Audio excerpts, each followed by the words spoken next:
Assalamu Walaikum. Hello friends, how are you?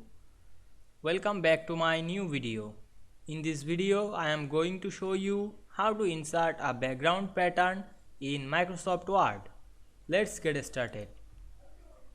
Firstly, go to the Insert menu. Then click Shapes drop down menu, choose Rectangle. Then draw the shape fit to the page.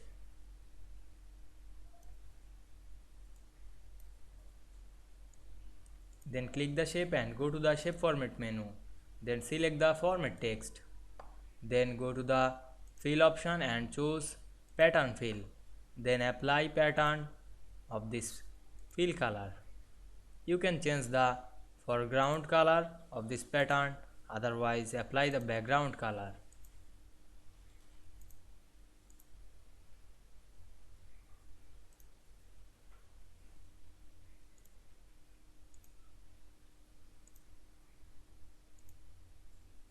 Now we can see here we added a pattern background fill very easily. I hope you enjoyed the video.